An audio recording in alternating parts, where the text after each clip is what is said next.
Hello everyone, शुभ बिहानी सबैजनालाई। आई होप सबैजना सन्चै आरामै हुनुहुन्छ। म पनि एकदमै ठिक छु। अनि आज म ड्युटीमा जान लागेको छैन, किनभने मैले अस्ति नाइट अनि हिजो डे गरेको थिएँ। अनि हिजो नाइटमा नि गएन, आज डेमा जाने छैन। अनि फेरि दाङबाट साथी आएको थिएन, अनि यता म भाइकै घरमा सुतेँ। हिजो राति उतै घरबाट खाना खाएर यहाँ आएर फेरि खाना खाएँ। अनि यहीँ बस्यौँ रातभरि। अनि फेरि अहिले बजिरहेको छ 10 को आसपासमा। अनि त्यसपछि हामी एकछिन गाउँतिर कामले जान पर्ने हुन्छ। अनि यो मेरो डल्ले भाइको घर, काले भाइको घर होइन। अनि यहाँ फुलहरू दामी दामी थिएन, खै कोले टिपेर लैहाल्यो। यस्तो बबाल ठुल्ठुलो हजारी फुल थियो। फेरि डल्ले छिटो गर्न। अनि कस्तो कस्तो ह्यान्सी देखिरहेको होला।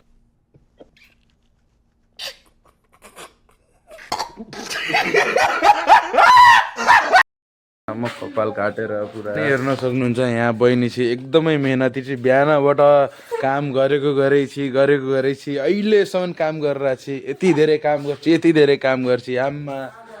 यति मेहनती हुनुपर्छ मान्छे। यो चप्पल सुल्टो बना न। मान्छे भनेको मेहनती हुनुपर्छ। काम चोर त कुकुर पनि हुन्छ नि त। मैले के भने मलाई थाहा भएन। अनि केही भन्न चाहन्छस् प्रेम भ्लगको बारेमा?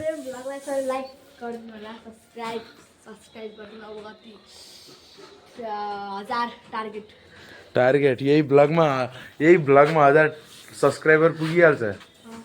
सपना धेरै भए 200 पुगे नै धेरै हुन्थ्यो यार। पहिला बिस्तारै अगाडि बढ्नुपर्छ कि एकैचोटि अगाडि बढ्ने सोचेर हुँदैन।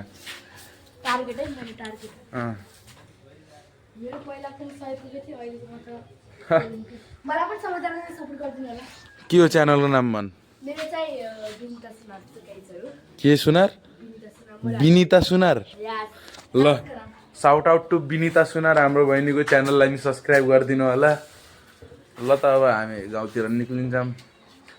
स्टे इन दिस ब्लग पुरै हेर्नु होला, आधामा छोडेर नजानु होला। हजुरहरूले सपोर्ट गर्नुभयो भने बल्ल म अगाडि बढ्ने हो, नत्र जाको त्यही। अनि म घर आइसकेको थिएँ। अनि यहाँ भान्जाले मेहनतको काम गरिरहेछन्। अयान के गर्न लायो? खाल्टो खन्न लायो? बाती खायो? यहाँ आऊ न, हेर त यो को हो? चोट लाग्छ।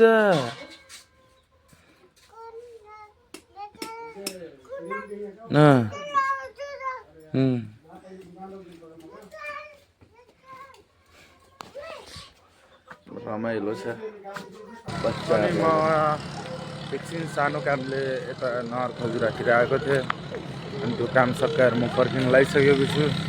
केही कुराको प्रोसेस हुँदैछ, बिस्तारै थाहा पाइहाल्नुहुन्छ के हो भनेर।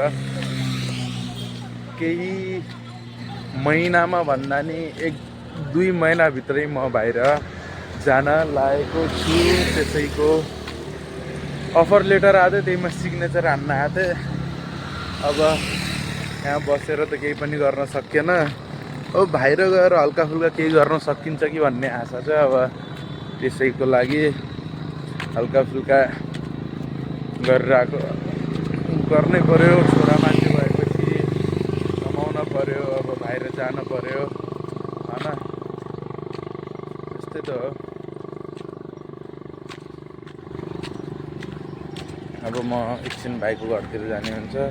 अनि राति आउँदाखेरि मैले चार्ज ल्याएको थिएँ, अनि मैले त्यहीँ भुलिहालेको थिएँ। अनि त्यो चार्ज लगेर घर पुऱ्याइदिने हुन्छ। त्यसरी यत्तिकै घुमघाम। अब 1 महिना त अब जति हिँडे पनि यो ठाउँमा त्यसरी टक्क बाहिर कटिहाल्न पर्छ। अनि यस्तै घुम्दै म यता आएको थिएँ भान्जाको घरतिर। अनि यहाँ भान्जा छन्। संस्कार के छ हालखबर? के छ? ठिक छ कि नै? ठिक छ? खाना खायो? के तरकारी खायो? अरू खै त तिम्रो भुरुङ? हिरो 2-2टा भुरुङ राखेछन्। मोज छ है। हजुरहरूले हेर्न सक्नुहुन्छ, हाम्रो घरमा पाहुना आइसक्नु भएको छ। को हेर्न सक्नुहुन्छ? ओए धुमबाइक। अनि अरू सब ठिक? के छ हालखबर? ठिक छ अनि यता झन् हाम्रो अर्को हिरो ओहो के छ हाल खबर यता हेर न बाबु को उही उही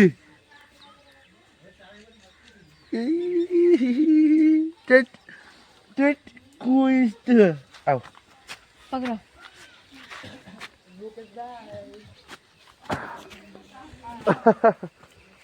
के छ हाल खबर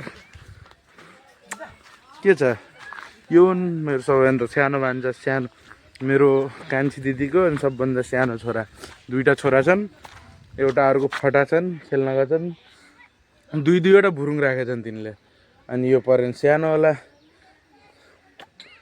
यिनी भयो नि कति 8 महिनाको भयो नि अनि यता हाम्रो यहाँ आज चल्ला कटिङ भइरहेछ ओइ मासु काटिरहेछन् ओहो कति ठुलो चल्ला रहेछ एउटा चल्ला काट्नु कति धेरै मान्छे लागेको ओहो काट्नु म काट्छु म काटिहाल्छु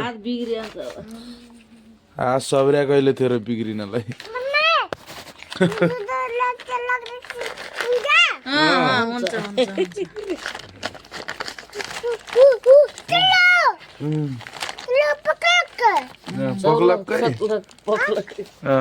पक्लक यसो साम्टिलो आम्टिलो टक्क पोलेर खानु पाएको भए त ओ त्यसकै माथि कोले यो yes come on mummy come on you can do it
टक्क मासु काटेर अब यहाँ खानावाना पाकिसकेको छ यता मासु र भात आइसकेको छ यस्तो मजाले इन्जोय हान्दै खानु पर्यो अनि त्यसपछि म ड्युटी जानुपर्ने हुन्छ टेस्ट हानौँ है त